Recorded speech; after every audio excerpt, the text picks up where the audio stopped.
There it is. Well, good afternoon, good evening, good morning, bienvenidos, everyone.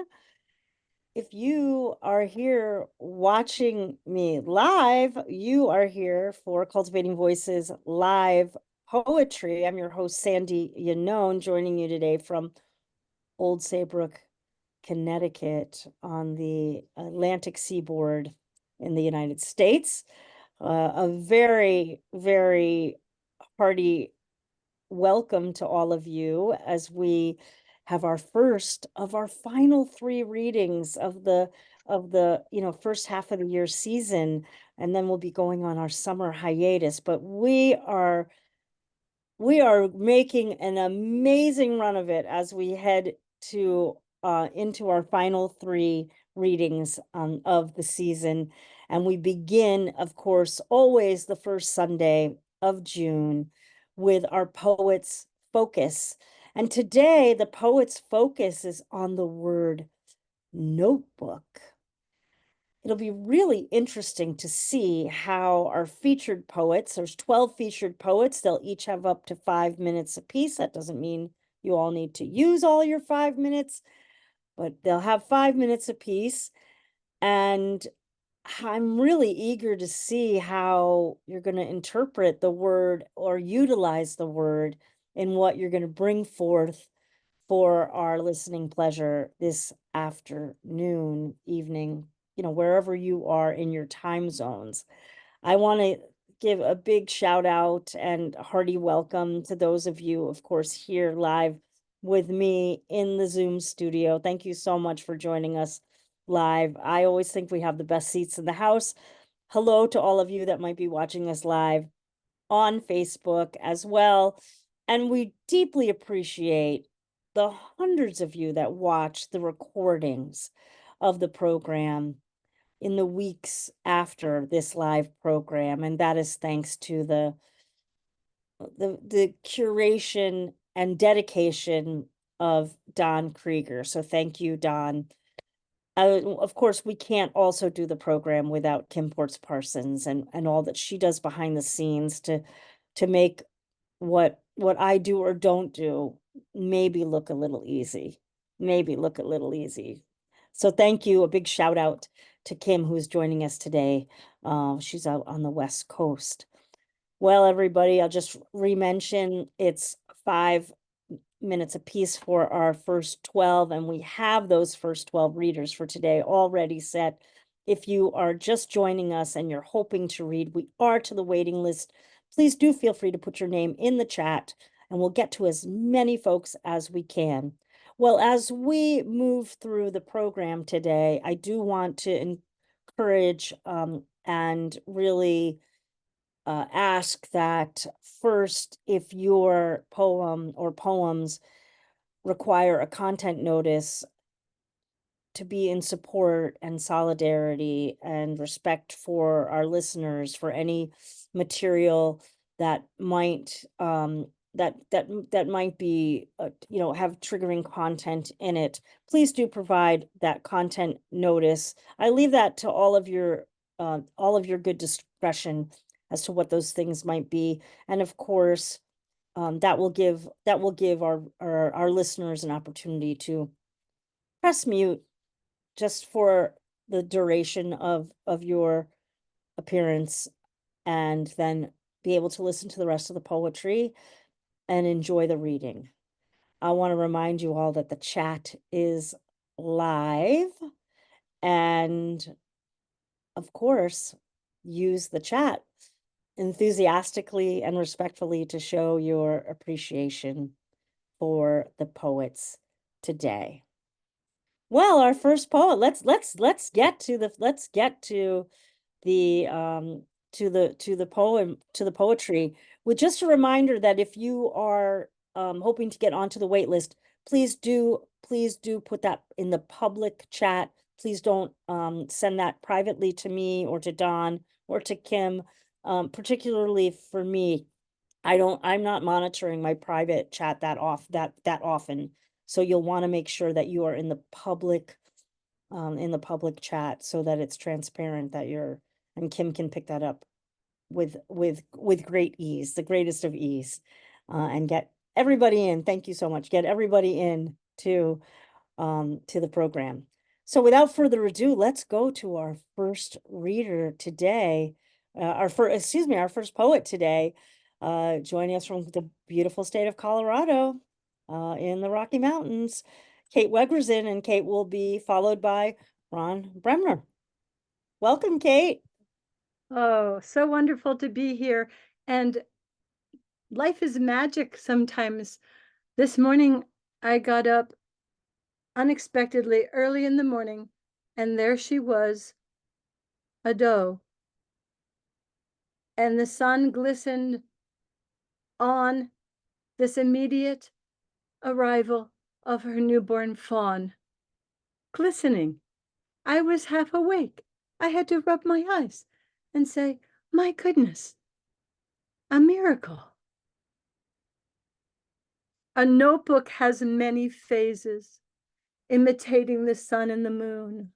A heart keeps an open file, yearnings never written, arriving in dream time. Echoes rolling through the ocean waves to shore, continuously rolling to the shore. Echoes awaken love remembered. Cloud forming storms thunder through hidden childhood memories of hiding under covers, shivering, retreating under the bunk beds. Low time of high expression, which sent yelling voices to my remembrance of pain. Sidestep to safety, a personal refrain. Do not inflict more pain. A lapse of certainty, clouds, the journey, pounding, punishing. 2 years of brilliance with new leaders all over the world have embraced what I've learned through cultivating voices. Reunion stampedes the senses, camouflage jungle. We went out defying senses. Here we are, taking a breath, flow into spring, winter hand-holding delayed, repairs strayed, comfort delayed, moonlight reflecting, trees adorn their short shadow, grow downward and upward, trees please me, dancing at will, standing at my windowsill. Thank you.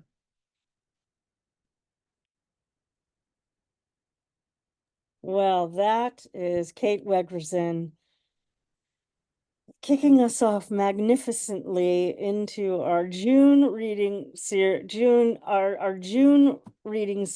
here on Cultivating Voices.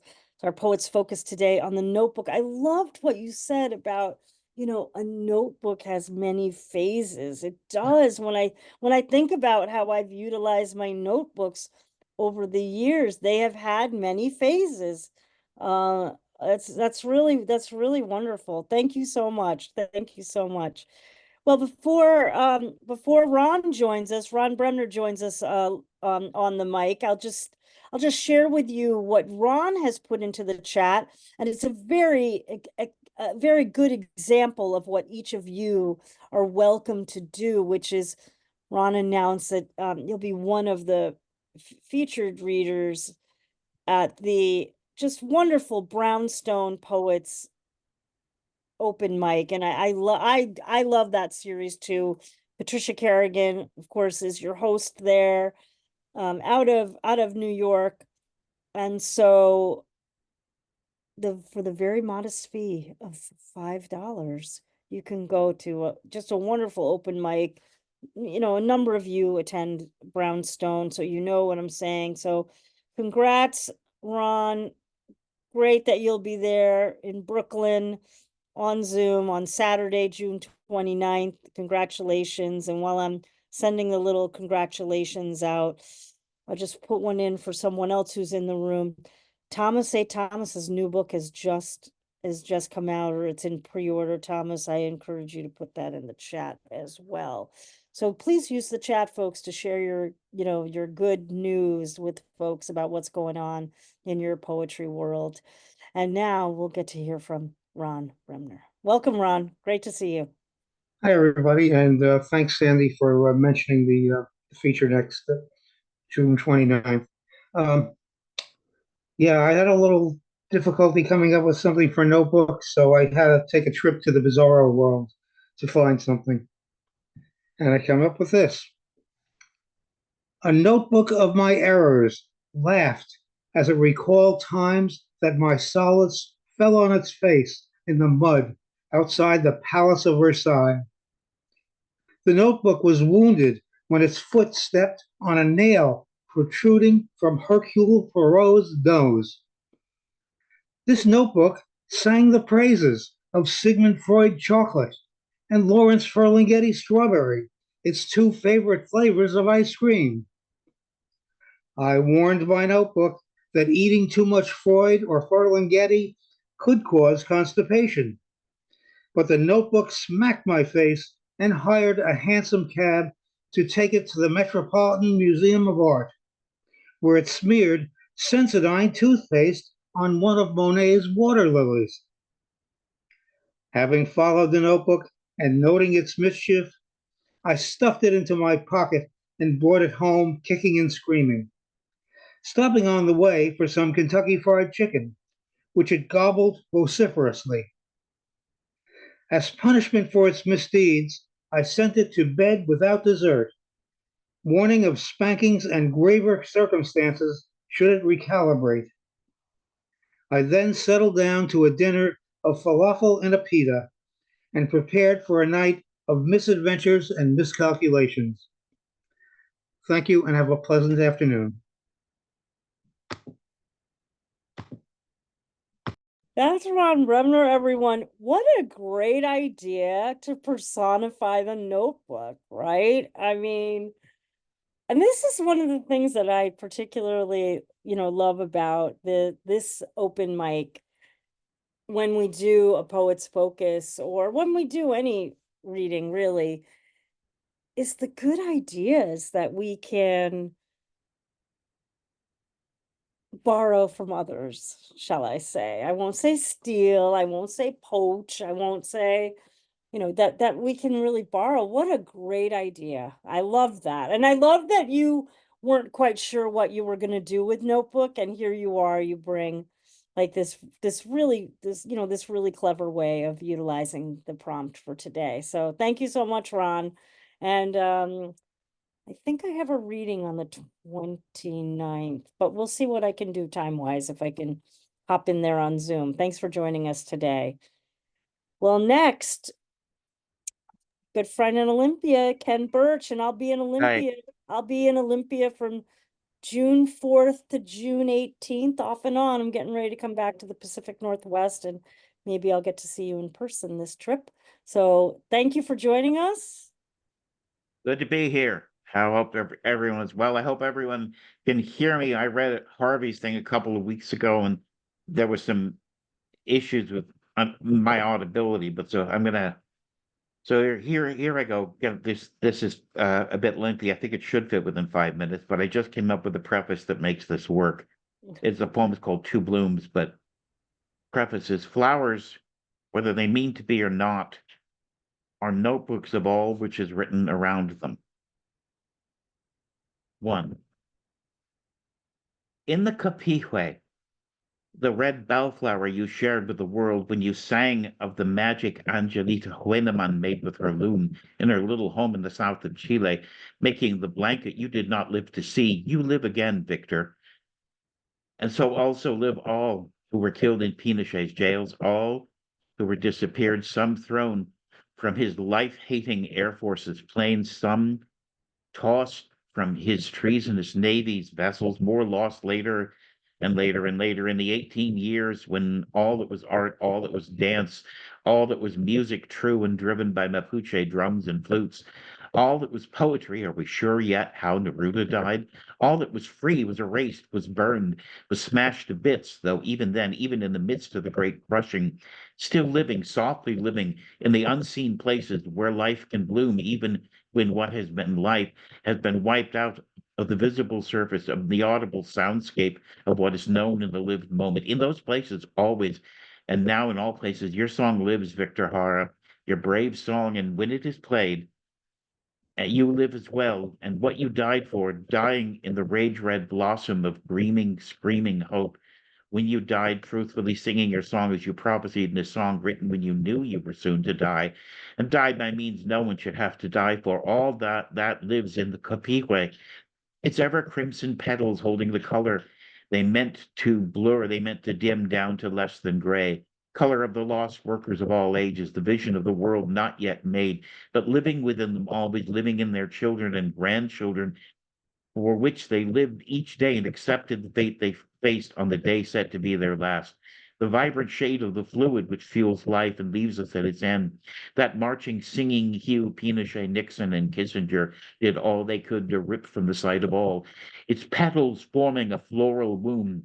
Was it in that womb, that shelter, that place, no junta, no Dina, or secret police, as if police are needed, but no crime, but dignity, equality, luminosity has been committed, that no soldiers trained at what is called, in complete lack of descriptive powers, the school of the Americas, in truth, the school of hostility, severity, atrocity, where nothing any good person would want to learn was taught, trained to arrest anyone who said to themselves, or worse to others, this is not what life must always be. We can make something else. We can be the world we need, truly be captured, even when led away in handcuffs, to be taken to a stadium where your body was broken slowly, methodically, to stop you finishing the song you'd written.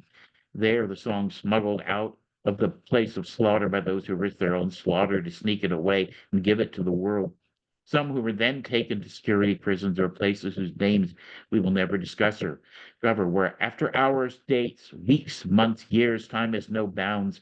What surrounds a person is neither clocks nor windows, but demands for confession when one has done no wrong, for the names of others who have done not one thing for which anything like punishment could ever be a valid answer, places where there is no clock for all the levels of that is pain, where no one had Angelita's blankets to bring any warmth at all, physical or emotional, to their slowly pulverized living corpses, where the only measure of any time blessed and of their time of undeserved agony, than burial in a place where there are no names and no flowers or stones will ever be left.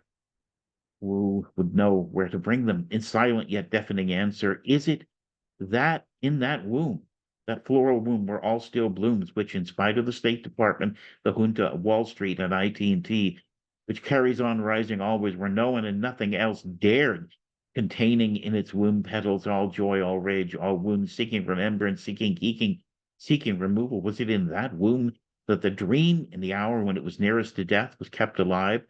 Where such a flower lives, what in that bright, that is true, that was and is lived and lived deeply, can ever truly die? Who, in the rubble of Gaza, in the ruins of ruins of ruins of ruins, beneath which how many have not yet found and entombed are entombed, blooms, in spite of everything, the Fakwa iris, a perennial blessed flower that will always somehow find the way to bloom. It cannot not bloom. It has runners like everything else in that land of rubble, which ran below the ground. How did anything live in a place like that without remaining significantly hidden? It is, as its name suggests, purple, a purple which seems in photographs to turn to light pink, perhaps to white, white like the bones we see in so many photographs of that bone-broken corpse piled place. And yet it blooms. It Yet it stays, and yet it will always find the way. No matter how long the bombs fall, the invading army fires recklessly through the streets. How many of the starving they kill simply because they ran with little speed, what little strength they could muster towards food caravans they had to try to reach or starve. How much more damage must be done to, of all places, hospitals, places of life, places where one should be able to be helped to stay alive. Must be given. I'm going to cut a section there. Must be done because Hamas made on October 7th and the decision to attack innocent kibbutniks, the most anti-Netanyahu, anti-occupation people in Israel, a decision compounded, we now know, by the orders given to IDF soldiers to kill Israelis, kill their own countrymen, women, rather than see them taken hostages. And yet, with all of that, the Fakwa, out of something like determination, if Flora can feel that, continues to bloom. It sends out runners underground to appear in the blasted fields in spite of the imperial arrogance of the IDF. It goes through the ruins made by the IDF's missiles and planes and tanks. It will not be driven out of the land where it has always been. The land, its stem, they tell us, carries its petals far above the foliage, carries the hearts of a war-mangled people far above the wreckage and in blooming. Does it help? Can it not help in some small way, perhaps in some massive way, to anchor the people to the land? And another country's army is obsessed with driving them off of, punishing them all for a crime nearly none committed. There's more than one perennial growing in that soil. May both always send out their runners. Thank you.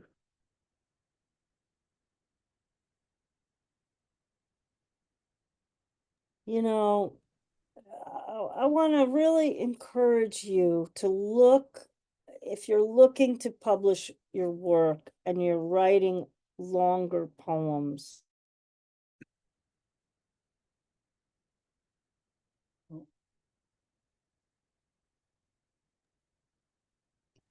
Sorry, you're Sandy. muted. You're Yes, muted. Sorry, I'm muted. My apologies. it's My my apologies. mistake. My My mistake. apologies. I want to encourage, you know, when I hear one of Ken's poems, they are usually epic in length and stature and material. And the way that you use repetition to spiral a poem and hold a poem together, and particularly the depth of the material of what you're writing about, and use and fusing it and holding it together the way that you do that spiral with repetition. I just really want to encourage people who might be looking for places where there's that are looking for longer poems to publish, and that doesn't have to be the goal for every single person in this, you know, for every single person writing poetry. I mean, reading your poem is a form of publication and is all fine and good on its own. Writing it for yourself is all fine and good of its own too. But if you're seeking that, I'm thinking of a place like the Naugatuck River Review, which takes the longer poems. Thank you. Yeah, I will send some of my stuff to them. Thank you. yeah. I'm happy to talk with you more about it, like, you know, off camera, or, you know, when I'm in Olympia or something. Yeah, thank you. Thank you, everybody. Thank you so much. That's Ken Burch.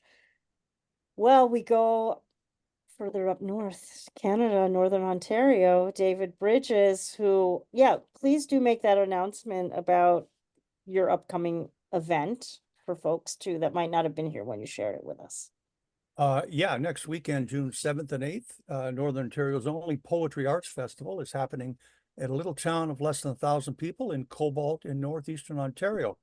So if you've got nothing else to do and you've got a boring weekend up ahead, just jump in the car and come north. Bring your bug spray. The black flies and the mosquitoes are still here, but not too bad. And join us for a poetry parade. Has anybody been in a poetry parade in a poetry park during a poetry festival? Oh, just online. That's the only poetry parade That's I've been enough part to of. That's enough to come. Anyway, this is a somewhat longish poem. I like Kate's phase reference, so I'll introduce my poem. It's about the phase out time of my notebooks. Zen and the notebooks of nothingness. Become nothing, and you will be turned into everything. Rumi. My diary notebooks were filled. I mailed them to my guardian friend in Vancouver after a 3-year Bohemian European tour. Being a man with the footsoles of a hurricane, I fly home. A suitcase of clothes, books, and diaries awaited. I had no poetry, just confessional conversations between the smudgy pages of my brain. The shirts were old-fashioned, the books stale, and the diaries, without any guilt, dumped into the nearest trash can. Memory and handmaiden imagination are my creative co-pilots. The diaries are dead residue, while my body subconsciously resonates fragments of feeling. In the summer of '82, I'm down and almost out in Amsterdam. I'm living in a hostel in the red light district. One afternoon, a heroin addict shoots up on the bench.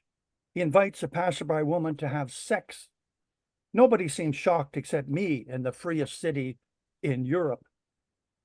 Depressed, I see an ad at the Beau de Monde, a wisdom bookstore, for a tarot card reading, as I'm stuck as a rat on a treadmill of impotence.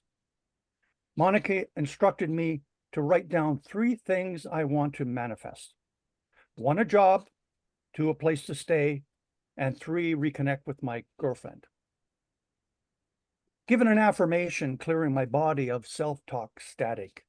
I trust, therefore I am fulfilled. Within 24 hours, I manifested 2 jobs and a house sit. My girlfriend called and wanted me to pick up mail at her houseboat. 2 weeks later, I need to give up the house sit. I called the Norwegian fish factory where I'd worked the previous year. There's no fish, but I hitchhiked north and trust work will be there. By the time I got to Sweden, I'm nearly broke. Yet along the freeway, I find 35 krona lying on the ground. Then on the next round,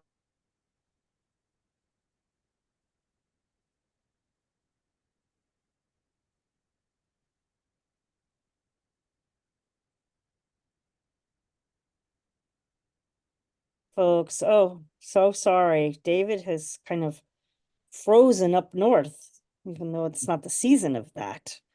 We'll see if we can get him back, and we'll pick up that stitch when we come back. Usually I give it a little time. I delay a little bit, but it seems like something must have happened to his connection. So let's move on to Joanne James, and I'll send a message to David and let him know that we'll pick back up the thread back up when we can get him back on.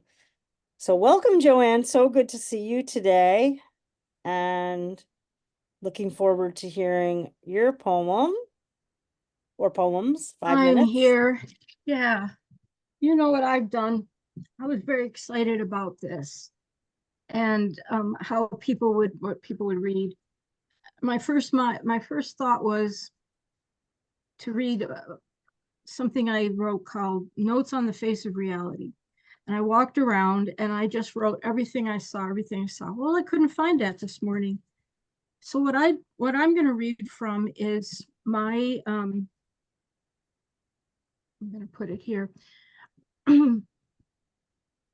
I had pneumonia in 2008. And my wife, Karen, said, don't read that. That's boring. No, she has no idea. She's never read it. It's not boring. And I call it, I wrote a prose poem a day. I typed a single paper every single day, and it's called The Rough Basement. And started it with this quote by Kathleen Fraser: departure from the known, graffiti of inner drift and disruption. So I couldn't leave the house. I thought, well, what am I going to do? And this is where I came. This is about the rough basement of mind flow, where it all began. The foundation, what is beneath us, what is stored there. I am writing the history of departure. The invisible world erupts and flowers in the space of a sentence. In the rough basement of my mind, it's no longer on hold. I crawled there. I grew from a seed in the stone. I grew from a stone of liquor and luck. My family, a truck that backfires. Clamor of crows, a sliver of moon beneath my eyelids. Calm inside, I await my orders. Viridian River. I couldn't read the letter out loud. Pretend you never knew me. We cannot change the past. An eyelash. A row of shells on the wood railing. Hermit crabs come out. We run them back to the sea. Don't want them to die. What did we know about hidden things? It was our honeymoon. What scared us about dying? This was only a few years before I told him I was leaving. This was after the dream of marriage, clouds filtering out the light. I kept my eyes open in the dark. An invisible cage surrounded us. We were naive, idealistic, needed an assassin, and she would come along. Tires screeching to a halt. Suddenly, the whole world was watching. Before I came out, I had never known such notoriety. Bones articulating along the spine, sharp definition of her cheekbones. Edgy dreams, hope abandoned, self-created method of survival. Because of this, I know I have it in me to recreate myself every day. I kissed her neck then. I wasn't shy. A child scribbled on the sidewalk in chalk. Love lives here. Oh, lost. Was it a spiral or a chute when you slide down the base of that great tree? Terror moving down among root world, flying past, deeper down. The world is upside down there, another sky. Let your eyes adjust to a new frequency of light. This isn't a fiction, it's ambient. A great symphony of language echoing there, a foreign tongue, a tongue of prophecy, untamed tongue. Don't be silent. Thank you. Let me get my... That, oh, Joanne James, beautiful. Again, I would add, you know, of course, that's an epic narrative as well. And what your wife had said, oh, don't read that, it's boring. Oh my gosh. You're like, yeah, maybe, yeah, I encourage you to read it. Maybe she won't find it so boring. Oh my gosh. Well, I see David Brydges has just returned to the room. I'm going to go to the next reader though. We'll pick up the thread with David in a moment. I'll fit David in and Marcella Remund joining us from the Great Plains. Good to see you, my friend. I hope you're well. And you as well. I am well. It's kind of rainy and stormy here today, which we love in this heat. So all good. I'm going to read two short poems. And the first one is a poem. I don't know if you can see this, but it's written. Oh, you can't because I'm blurring my background. It's written in the form of a writing exercise in a notebook. And it's called The 6 Concerns. 1, things I forget. My keys, the word that comes after the word I've just said, our kids' graduation years, my grandmother's face, where I put things for safekeeping, taking my medicine, why I wanted that blank, the smell of honeysuckle. 2, things I lose. A small piece of paper on which I've written my best poem, Mother's Connemara marble ring, my way, faith, people I've loved, memories, socks, the sound of your sleep breathing. 3, things I break. China teacups, hearts, bones, walls, laws, glass, picture frames, the lid to Grandma Hermione's sugar bowl, rules, 7 silvered mirrors, promises. 4, things people should never ask. Why don't you love me? What have you done? Where are you going? What's the matter? How do I work the drill press? Why? What have I done? 5, things people lie about. Age, BMI, each other, politics, religion, their feelings, their lack of feelings, what they want, what they don't want, the number and weight of their open wounds and scarred over places, what they know, what they don't know. 6, things that are silent.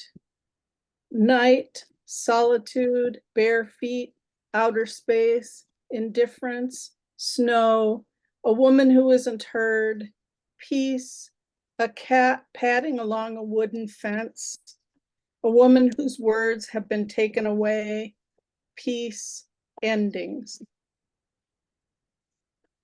Thank you.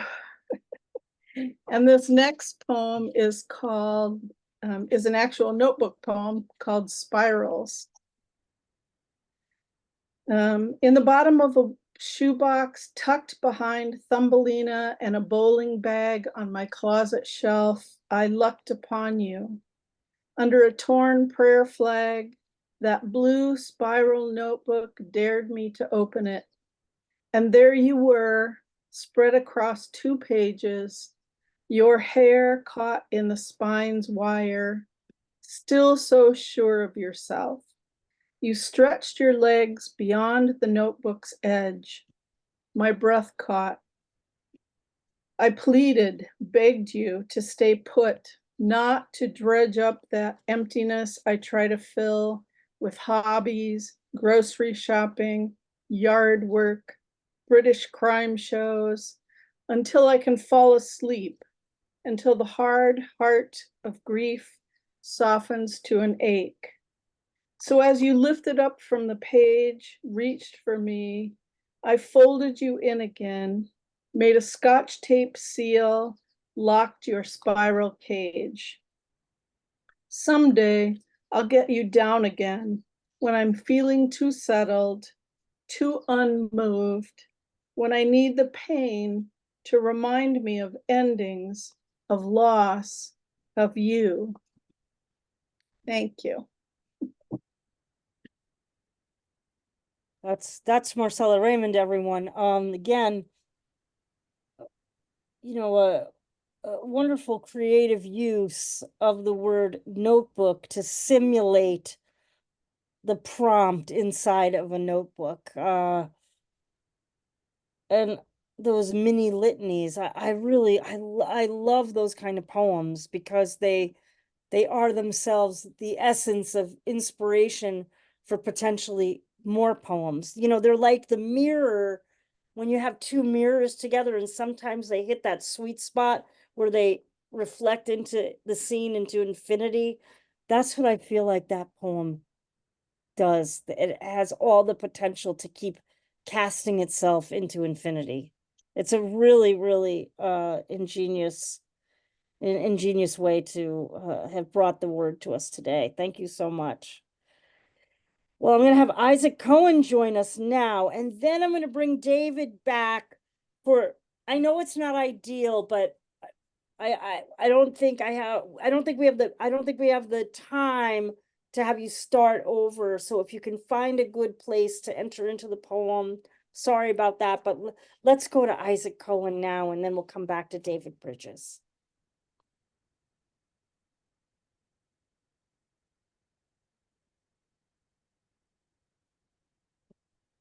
Let me see. No, I always say this. I should always check. Yeah, Isaac's with us. Let's see.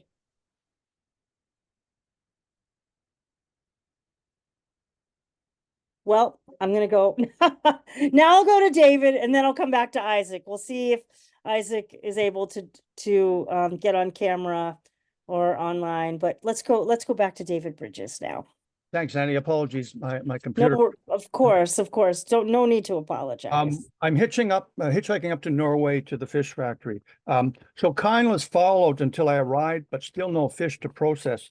The manager says stay in the workers' house for free. Living on boiled potatoes and tea, I'm starving not only for work. The manager says meet me at a white outdoor tent. On a large table is a huge slab of mink whale carcass. Workers cut little square pieces to fit in boxes for the Japanese market. Repulsed, I say, "Nee tak, no thanks." I almost throw up, but nothing's in my stomach. Desperate, I call home to wire money to leave this net of misadventures that was supposed to catch fish, but has caught me instead.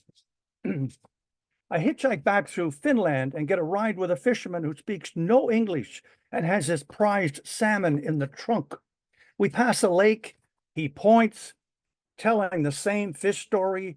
I nod in clueless agreement. 1,000 kilometers later, he finally finished his Finnish fish story and let me off at the ferry to Sweden, deeply disoriented. My scariest trip was in the south of France. I almost got robbed and killed by a drug dealer with the angel tattoo between his thumb and forefinger. I'd been hiking in the heat for several hours when his car pulled up. The sun fried my rational brain cells, for I committed a cardinal road sin. I let him pick up my bag and lock it in the trunk. I knew later I would need to somehow out-con him. He runs out of gas and limps into a gas station, comes out with his arm around the owner, who fills up his tank, says he knew his father and told me to pay him later. At his apartment, Mario shows me his gun and rubber billy club, then puts a cocaine line and yogurt on the kitchen table. Arguing with his girlfriend on the phone, he throws letters out the window. He just lost his drug profit money at the casino in Monte Carlo. Needs to go on a drug run to Amsterdam and wants me as his bodyguard. We walk to his local bar, gun tucked in his waist, ordering a whiskey. I thought it was in a Wild West movie. We leave and he speeds down a one-way street, yelling at an old lady on a bike who he almost hits. On the freeway, he sees two women, crosses the lanes, racing to their house. He tells me to ask them in English if they want to party. Ignored, we speed back onto the freeway, tailgating a family. Terrified kids stare out the back window. We sped onto the next village. He stops the car in the middle of the road, gets out, standing there with some badge. Tells me later it's a fake Agence France press card. After some minutes, realize they have detoured. But the nighttime darkens as he drives slowly off the freeway, keeps looking at my travel checks in my front pocket, saying, "Pas de problème," which doesn't call me. I see the lights of a larger town and glad we're off the back roads. Hungry, he wants to stop. I surprised him when we exited the car, saying, "I'm staying." Mario opens the trunk and I grab my bag as he saunters to the restaurant like an overconfident cocaine god.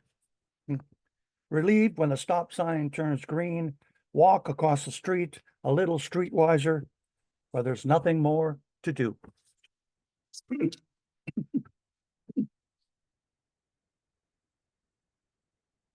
That is David Brydges. Again, as David says, if you've got nothing to do next week, you're in North America, come on up for the festival.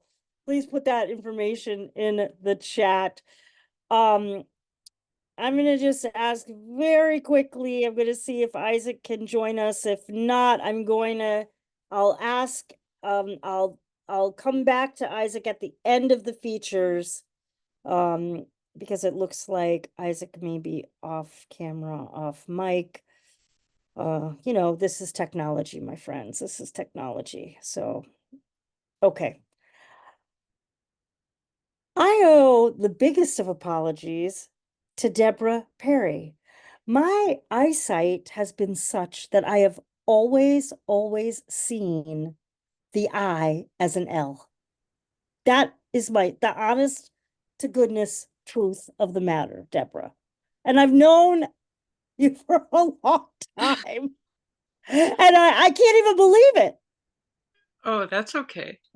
Well, That's okay. it's not really, but it is what it is. So Yeah, and so it's a now lovely version. So, you know, I sing praises. so without further ado, the one, the only, Debra Peri. Happy Pride, everyone. So on the theme of the notebook, of course, immediately I thought of all of the different scraps of paper and spiral notebooks and journals, some finished, some full, some empty. But what really came to mind was just last week, I watched a movie called The Notebook. It's a beautiful romantic love story, and I highly recommend it. Just a content warning. I want to read two short pieces. One of them does the topic of death is part of it, but it's nothing morose. It's gentle, it's joyful, it's reflective. So I'm a musician. I write a lot of music. I write a lot of poems.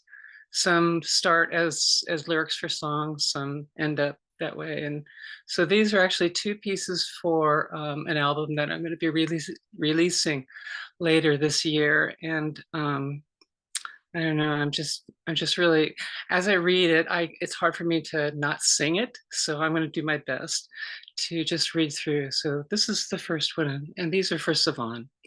So the title of the first one is Never Have My Eyes Seen Such Miracles. Never have my eyes so gently rested upon another with such ease, comfort, and peace.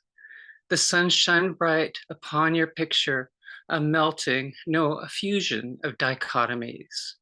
Moment by moment, sunset, sunrise, our eyes liquescent in grace. Our garden, our home, this vista we dreamed together never to end. Nighttime is our time, rose, cedar, sage, lavender. Our temple, our visions, miracles don't take reservations. Your presence so near next to me, a summer breeze, swift and cool. Sliding back into warm sheets, soft blanket, you held me close, our eyes relaxed with a comforting knowing we glide into effervescent, drifting, dreaming. Never have my eyes so effortlessly rested upon another with such ease, comfort, and peace. Sing so softly smiling, the fire keeps the chill away. But nothing could warm me like when you hold me this way. I heard your voice. Trust me, trust us. When the name of your soulmate becomes the mantra of your dreams, you are home. And then the second piece is called The Last Letter from Your Lover. And it's an answer to a question. The question was, I asked, after my death, how will we stay connected? The answer, as before, with intention. I've traveled so far to find you. When my love fell for you, I knew it wasn't the first time. An open window pane in a country home, I discern your presence, visions of gardens longing. As I sing sunny days and rain, in dreams along a frosty way. In our kitchen, cool breeze, open windows, sunshine softly through crystals casting rainbows. Songbirds singing, lavender, basil, rosemary, thyme, summer scent, drifting gently. My last breath, my last wish, I feel your hand held in mine. Making breakfast, coffee and tea, living mercy, creation evolving, seeking joy, souls ascending. Not so long ago, not so long ago. Now that fields are ripe for harvest, the sun sets sooner each day. As my body releases my soul, your eyes direct me to the heavens. There will be a moment we'll recognize each other like every life before we've shared together. Caretakers of dreams, our sanctuary, this night separate yet together, this evening everlasting. When I look into mirrors, our unified reflection, there is no separation, there is only affection. Be at peace, my love, we again travel in starlight. Thank you.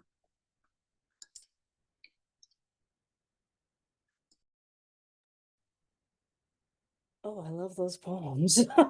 And I can see why you are a vocalist. I like, as I say, you're kind of what you produce is like in my musical lane of what I like to listen to. So I actually can't wait for your album. And I think I was talking to Kim at one point that there are a number of poets who come on who are also lyricists, and that I feel like one of our words should be song. And then, of course, Billy Brown comes and sings all the time on the program. So, anybody would be welcome to come and sing their poem. But I feel like song would be a really good up and coming word. And I would encourage you to return for that program in particular. That is Debra Peri, everyone. Wow, happy Pride. Thank you so much. Beautiful, beautiful work. It warms my heart to think that I met Gordon Ferris of just now it's more than a few weeks ago, maybe 6 weeks ago. But so, now every time I see all of you that I met in Ireland or wherever I might meet some of you in the future, I'm always thinking about, that time that we met. And of course, for us, it was in Sligo at the William Butler Yeats mystical building that it was and is. So beautiful to see you, Gordon. Let's hear some poems, shall we? Okay. Most of these poems now are from my notebook. Some of them are fairly recent, some of them are brand new, only printed out today, so they're all short poems. None of them are epic, they're all very short. So this is called Invisible. I could look at you, think that you are beautiful, but never tell you. I could look at you, imagine we would look well together, but never find out if we would. We could play hide and seek where you stand, count to 100, and when you open your eyes, I'm still standing there in plain sight, but you still can't see me. And this is called If the Stars Don't Appear. If the stars don't appear and the sun doesn't shine, anything can happen. If day turns into night and black turns into white, anything can happen. If the fields refuse to grow and the forests turn into desert, anything can happen. When our hate turns into love and our wars turns into peace, then anything really can happen. And this one is called The First Time. The first time I ever spoke my words in public, the floor didn't open up and swallow me up. The listeners didn't charge stage, dragging me off in a headlock. The first time I got to speak my words and noticed you in the front seat staring and all the others looking in my direction, I was surprised. What did I expect? I'm on a stage, alone in a silent room, saying my words, speaking my truth. Where do I think they're going to look? The first time I spoke my words and could hear the words I spoke, I knew then at that moment that my words could not be changed. And this is the one that I just printed off there now off my laptop. I workshopped it during the week at a writers group I went to, so I took some of their advice on it. Some of the other advice I just ignored, you know. So it's called Daydreaming. He weeps seeing human interactions. Alone he weeps to hide his humanity. He sits by himself, daydreaming, watching good things happen to others. He sits by himself with book in hand to read the words that make him feel deeply. He sits by himself when it's a day for the rising moon with sinking clouds. He sits by himself to watch color and image on canvas, sending waves crashing on the shore. He hopes that the red sky appears, the sky he loves and goes chasing for at certain times of the year, hoping it can be there to lift and bring back old feelings and a mood that long ago deserted him, that he continues to search for in vain, hoping that these old dreams come back to life and have memories he recalls send a chill and move his heart. And I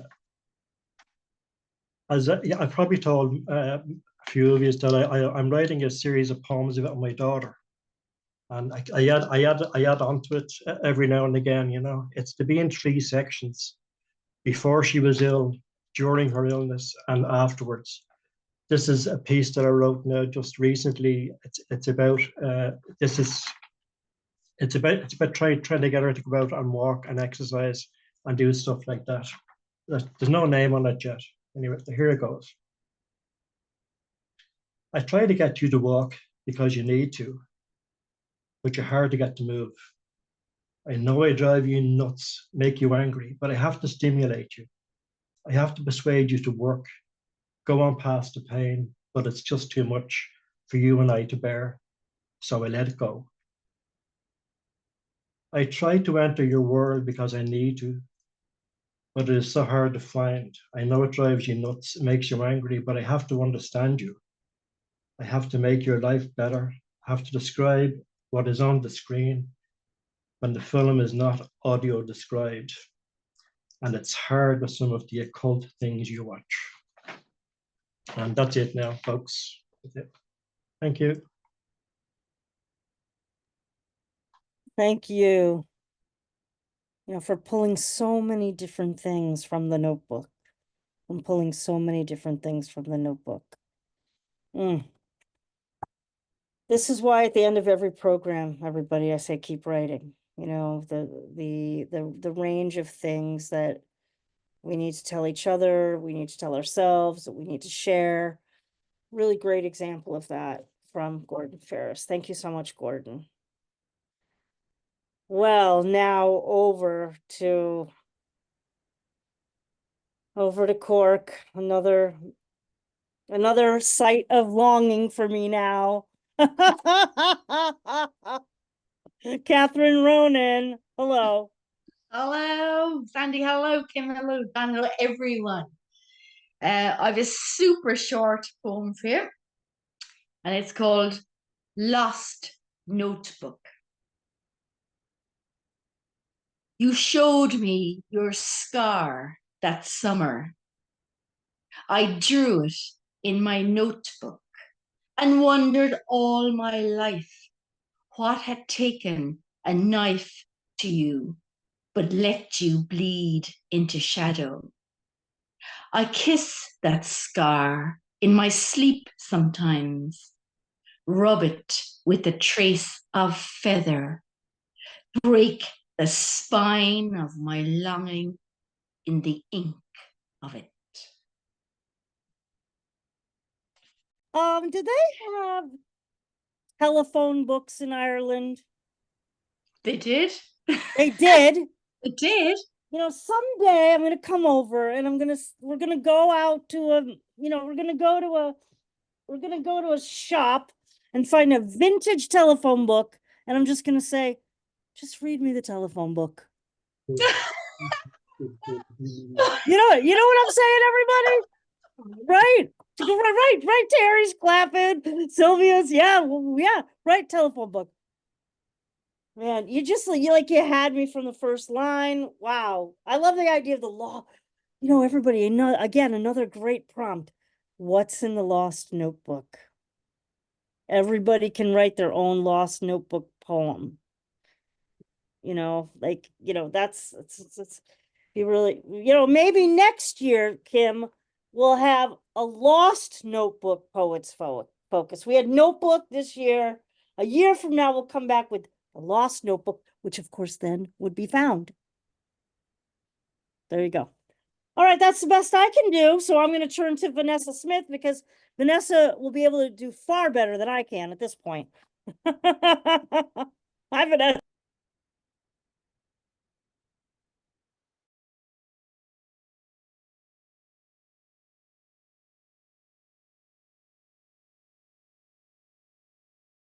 Yeah. Let's see if you can unmute.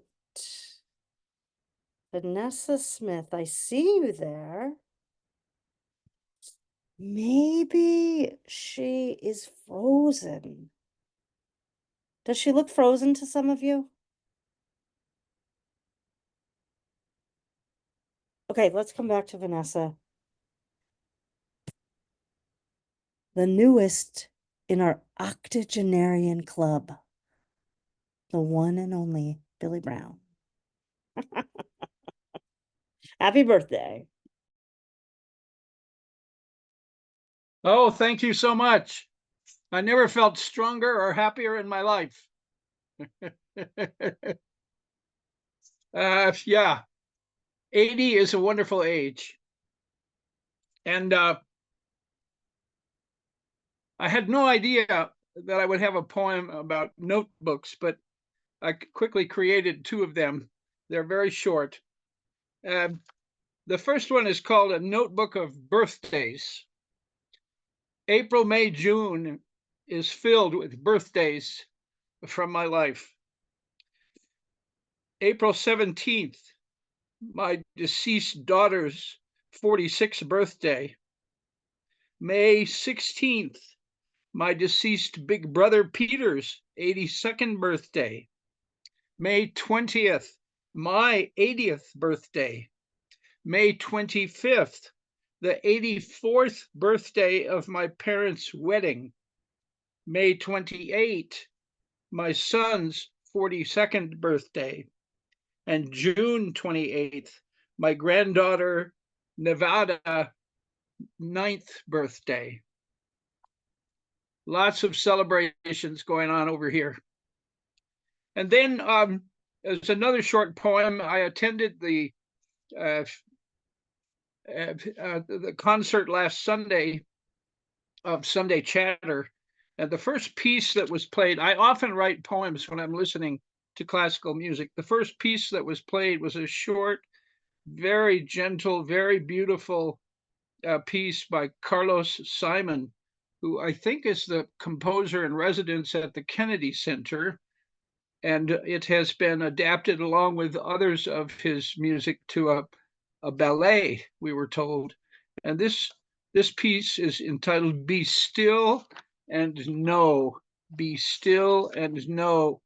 And I was so touched by it that I had these thoughts. Be still and know. And I call this a notebook of forever. My love for you is everlasting. My memories of you are ever precious. Your beautiful face is ever in my dreams. Your brilliant brown eyes are ever in my thoughts. The poetry of your voice is ever in my hearing. Your exquisite mind is ever inspiring me. Your short, full life is ever my inspiration. Thank you.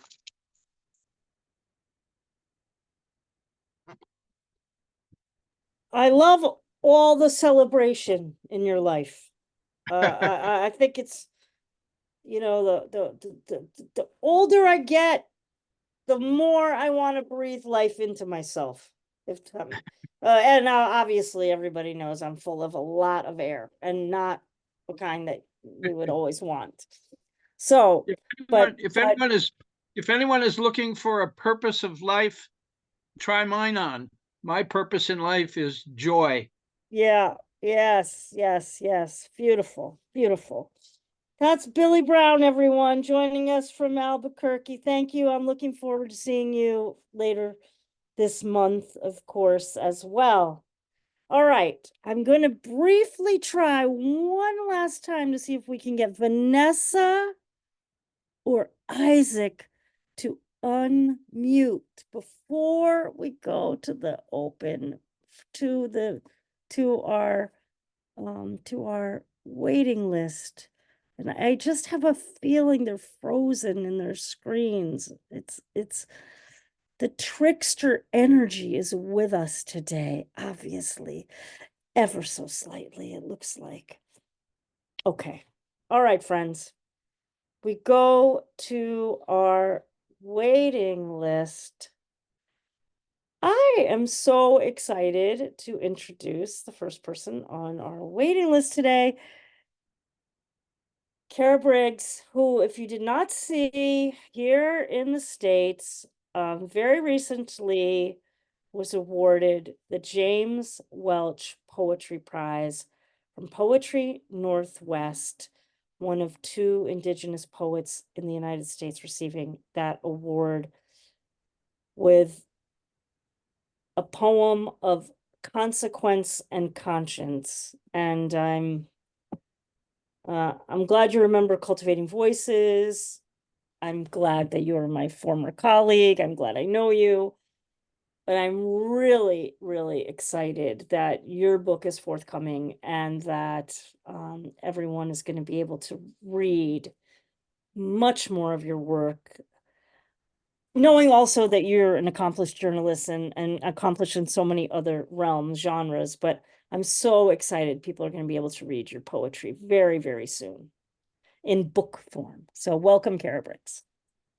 Thank you. Thank you, Sandy, and hello to everyone online. I am Kara Briggs. In context, I'll tell you, I'm coming to you from the Tulalip Reservation on the west coast of Washington State, about an hour north of Seattle. I am a Soxswaddle tribal member and a Yakima Nation descendant, and I tell you that to just give you some context for the poem I'm going to read. This is the poem that won the James Welch Prize. James Welch was a Gros Ventre and is a Blackfeet and Gros Ventre novelist and writer. I should give a content warning. The poem talks about environmental damage, sort of US policy-driven environmental damage to our threatened runs of Pacific salmon and the passing of my uncle. So it's just that content warning. Acknowledgement 2. America is my home and my hammer, and it's hammering me, Uncle says, as he plants his feet on a scaffold, a round net big enough to catch the moon or a salmon leaping up Celilo Falls, quicksilver shimmering, blinding Uncle's eyes. Muscles in Uncle's arms still flex and bulge, even if only triggered by remembering the river that isn't, the falls that aren't, the run that's gone, the fish that leaped into the night sky when the river ran backwards. That day, the Dalles Dam concrete walls slammed shut. Rivers flow to ocean, not backwards, not settled into this series of reservoirs. The people wept as generations of salmon hammered their heads on cement, on the cement wall of that dam. Uncle bought a speedboat, took to casting lines and later gill nets on a flat-surfaced reservoir. What had become of the big river and Shawana and its ballet of salmon no longer leaping up waterfalls while Uncle perched above, waiting? Uncle holds a well-thumbed yellow book on Oregon's revised fishing codes, the dog-eared page where it said, except for Indian fishers. Uncle dug out a foothold in the law where an Indian fisher could build a life. Uncle bought land on the riverbank, a pretty hillside where hazelnut trees still grow, where the sun baked dry the salmon, where his wife baked bread in a wood-fired oven, where he and she grew old. Their radical days recorded in documentaries, in interviews, in legal decisions, won, lost. They are minor celebrities now, known to urban dwellers, longing for old-style protests, misinterpreting radical for what was just survival. And what wasn't all that romantic because the bullets were real, the arrests were targeted, the divorces were inevitable. Dying in a Toppenish elder housing where he lived with his second wife, Uncle stretched out his arms like an Old Testament prophet giving a blessing, told me to carry this story into a future he won't live to see. We might not live to see, salmon might not live to see, the big river might not even live to see.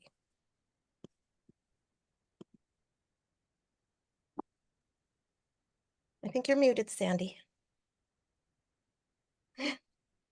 Yeah, I'm muted. And I was taking a moment of silence of gratitude for the poem before I even spoke.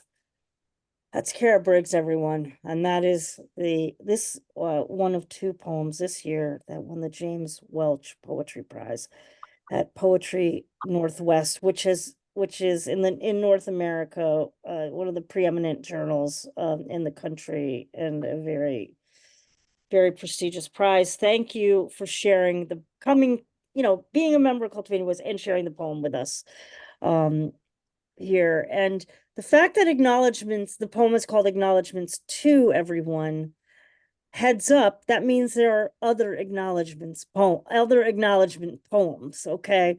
So I hope we'll get to hear more of the poems from the collection. And of course, we look forward to your collection coming out later this year.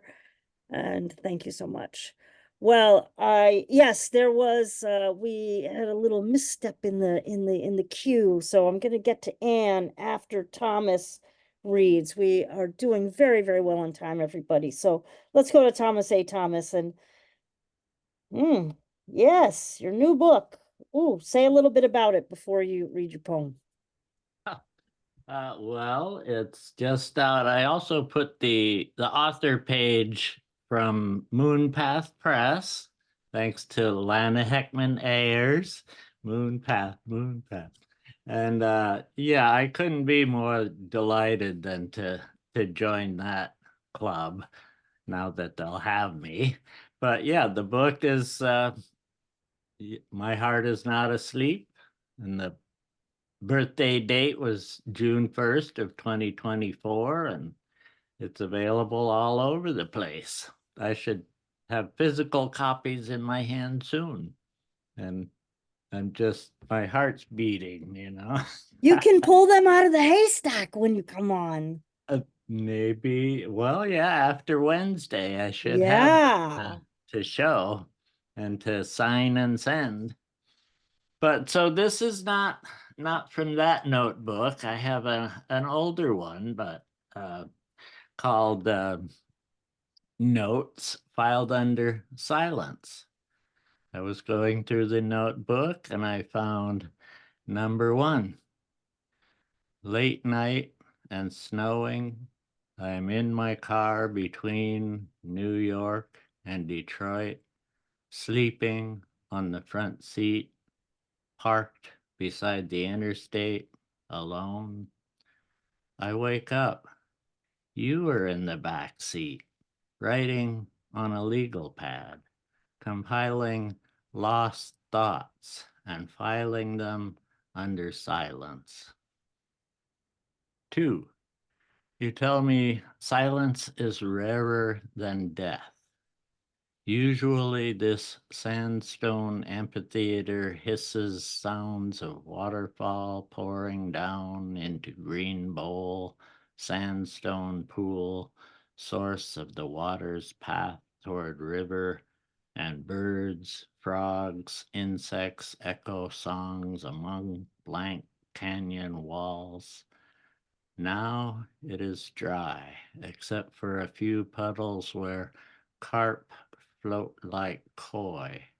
A turtle sinks into algae obscured depths. 3. Another feather falls in the ashes. The pigeon, out of reach above the fireplace grate, struggles, rests. 4. It is yellow spring. I follow an unnamed prairie creek toward a stand of mulberry trees. A clump of grass slides down the short mud bank, sinks quietly in warm, silty water. 5. A late maple leaf ticks on the damp black branch this gray day in November. I watch the faint smoke line of migrating starlings suddenly coalesce into a spherical cloud, each bird dot moving in unison as all flash black, then fade, seen edge on. And at their center, I see the hawk, reeling, unable to choose one target among the many. So far downwind, I cannot hear the cries, but only watch the urgent semaphore of a cloud fading, darkening, blowing south. That is Thomas A. Thomas, everyone. Again, it'll be such a joy. My mom's not here today, and secretly, I'm gonna buy your book for her and have you sign it to her because she's like one of your biggest fans. So just so you know. I've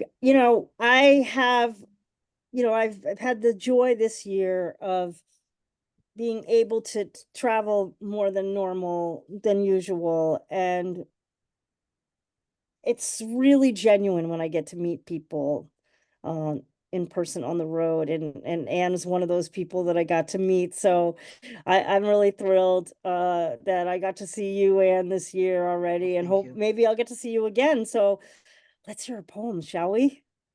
We And shall hear a Vanessa, poem. And I Vanessa, I'm wanted you coming to back to know you that after. at the last museum, those in the audience, we could hear every single word. The video was picking up all the sounds of the furnaces and the people coming and going. But for us sitting in front of you, it was quite wonderful to have those hot flames behind those hot poets. So, and it's raining. So I'm thinking of Kara and all of the rivers. We're going to have 3 days of rain. Maybe you won't miss it when you come out here. So for the notebooks, I allow myself one poem per family member.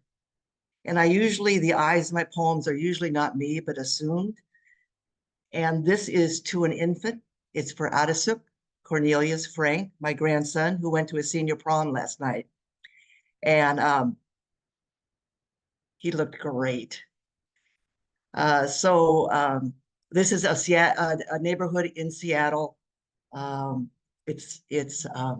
You'll find out about it. This is when he was an infant.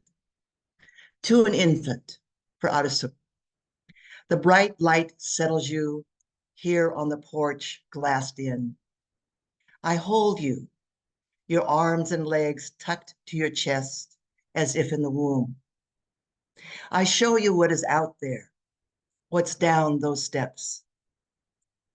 To the left, the park where you will ride your bike, popping wheelies in the grass, rutting the green, and you will pump the swings aloft, someday launching yourself. Straight ahead, the lake where salmon still migrate from the ocean to spawn and to die. In late August, you will swim, dive for dimes, and come up shiny and wet. You will watch girls' dark cleavages deepen, and you will dance as their breasts lift. And at the hills mid-rise, the school, its new bricks covering old stone, the teachers pile up your notebooks, full and heavy. Kids fill the rooms with a ricochet of so many languages spoken in this neighborhood, blocks of houses and lawns and sidewalks and street lamps.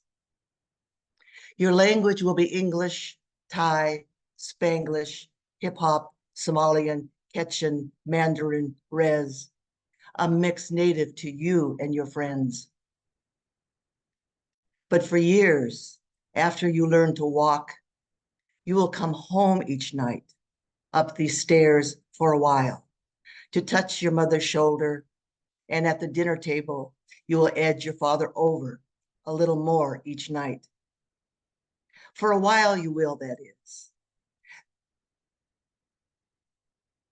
Then you will walk away, and I will remember for you this moment on the porch, and you in my arms, wrapped so tight, and the east sun brightening your space here. Thank you.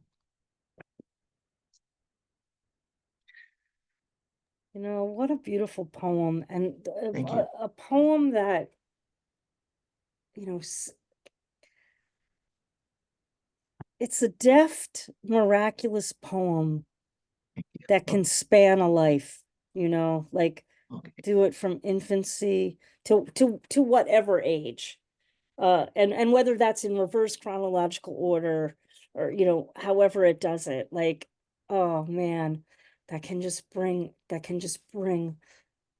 the whole life, the whole tender life of that person into view. Thank you. Oh, beautiful. Thank you so much. Okay, Vanessa, I hope, there we go. I think we've got you. We're looking forward to hearing a poem. Hi. Hi. I love that this kind of goes with what you've just read. That was beautiful. And I just want to say, I want to invite everybody in Bedford, New York. I put it into the chat, Bedford, New York. We're having I'm calling it Ideathon, Poetathon, July 11th. Everybody can come. We're having pizza and wine and non-alcoholic things at a place in Bedford. So everybody can come if they want to come. 5 o'clock, July 11th. And Sandy, if you email me, I'll send you something that you can share. Anyway, I'll just put this in. My friend is not, this is about a friend who's not dead, but we are estranged. So it's called A Final Exam of Friendship.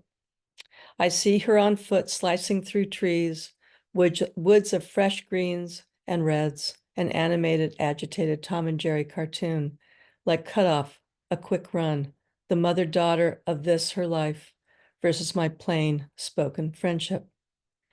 Penmanship drives anyone's, even her story, or a novel she might still write forward. The homework begins and lands back home to be graded over and over again by the mother, driven, criticized into the cross Jesus had with those elongated, efficient nails.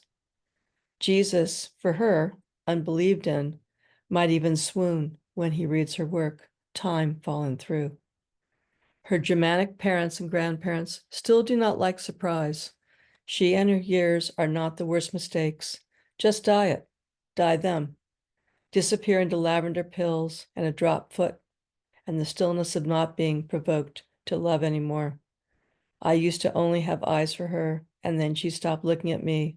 No ceasefire possible.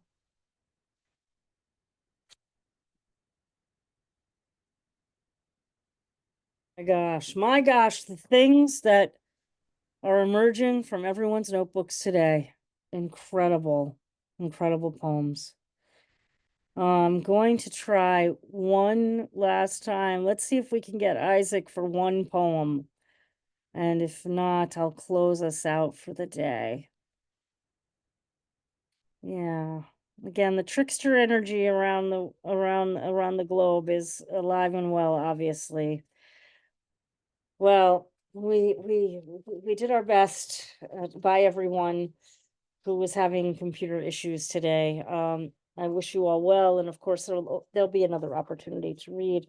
I'm going to close this out. I actually have a notebook poem. A lot of you have heard this poem before. It's in the Glass Studio. And this is a poem that is dedicated to the poet Lucy Brock-Broido. The very first time I read this was in Ballard at the It's About Time series when it was in person. And I told the story all about how I was pulling lines out of my abandoned notebook. This one happened to be notebook number 12, 1991. And decided I was going to go back into those old notebooks and try to stitch abandoned lines together to create my own thing called like a self-cento, just to honor those abandoned lines. And what I remarkably found written in that notebook were the lines of things that Lucy Brock-Broido had said about poetry, and I didn't realize they had been in there for close to 2 decades. And so then my abandoned lines and her abandoned wisdom became this poem called Gratitude Workshop.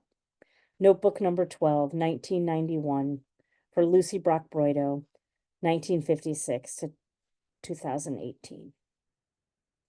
She said, poetry is about demons and to trust the interior of ice. I ruminate over all the advice we must endure in this world, a precarious stack of dishes at the edge of the sink, or a game of midnight freeze tag in a field of no moon. She said, don't apologize, don't explain. If 14 fish swim past, what does the 15th look like? The darkest hour of the recurring bruise. She said, court tension and risk. They don't exchange names. They don't even shake greasy hands. About doubt, it's terminal, more than a blessing. Forgiveness is another night of testimony. How is it you remain unmarried? I told myself it was the mattress. I had a bed. I did not lie. I find fire delectable and can sleep. She said, be careful not to be too good. So I pretend to fidget with some anger, in simplicity, the simple. Let the day bear out its breakdown of horoscopes like coins that disappear into the glass face of a parking meter. All description must be revelation. I can forgive only the first gray hair. And in response to my longing, I burn the toast.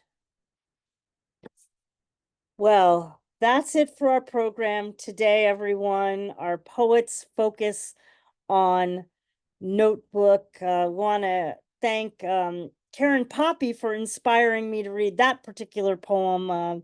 She published a review of The Glass Studio that just came out today in Sinister Wisdom, and that was the very last line of the review also. I was quoting, in response to my longing, I burn the toast. Well, everybody, as you know, Cultivating Voices is moving along through June, crescendoing to the end of our spring season. Before I tell you a little bit about that, would you please unmute and show your appreciation for today's readers who mined all the goods from those notebooks of today, yesterday, and the future. Well done, everyone. Well done. Wonderful. We heard, of course, from Lovely. we heard, of course, from Kate Wegrzyn at the top of the hour, Ron Bremner, Ken Burch, David Brydges, Joanne James, Marcella Remund, Debra Peri, Gordon Ferris, Catherine Ronan, Vanessa Smith, Billy Brown, Kara Briggs, Thomas A. Thomas. And what I love about Anne's name is one of those names that has the homonym, Spiers or Spiers, depending on whatever is going on the particular day. I wish I had a name that was so chameleon-like. And then, of course, yours truly. Well, folks, as I said, we are crescendoing beautifully to the end of the month. And next week, you will not want to miss our final new book showcase of the season before we go on our summer break. We'll be hearing from Erin Malone from her book, Site of Disappearance. All four of these poets, their books are just exceptional. Sylvia Pollack, of course, you've heard Sylvia here on the program many times with delight and awe, and her new book also delivers that and much more. Lauren Russell will be joining us, was in our new book showcase in our very first season, is returning with her latest book, a docu-poetics book. All of these books that we're featuring are considered sort of hybrid books. They play upon the fact that they're not quite poetry while they are poetry at the same time. Again, very chameleon-like. And that idea was given to me, encouraged by Julie Marie Wade, who will also be here with as one of the four poets.